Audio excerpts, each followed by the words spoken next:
Bharatiya Janata party की नीतियों का विजय है और प्रधानमंत्री जी की गरीबों के लिए जो संवेदना है, इससे उपजी हुई निपजी हुई नीतियों का ये विजय है।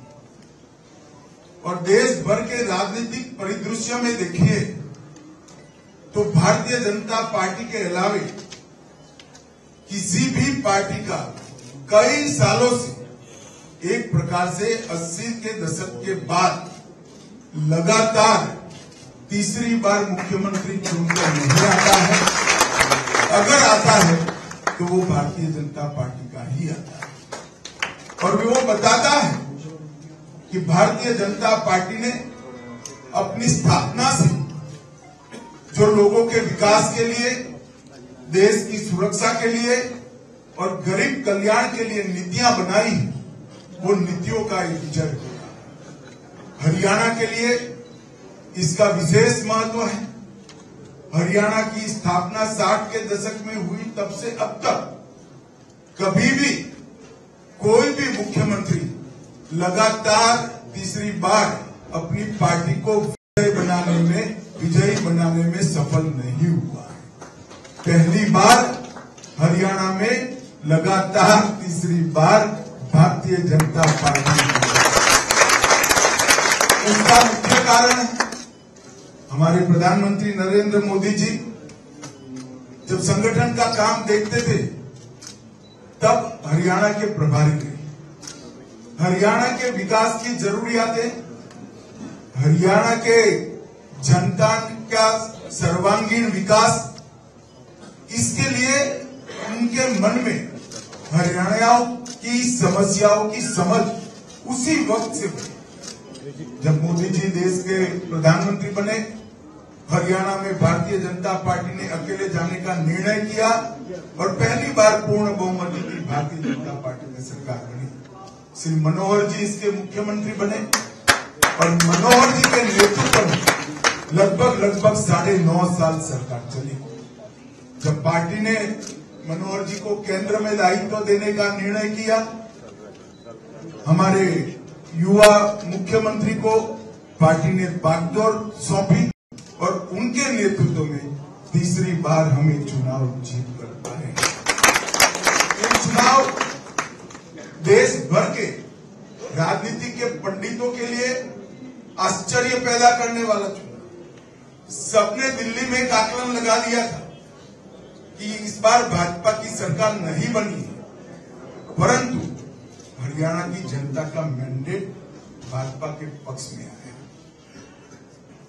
दिल्ली के राजनीतिक पंडितों के मन में जरूर आश्चर्य है, मगर मेरे मन में जरा भी आश्चर्य है।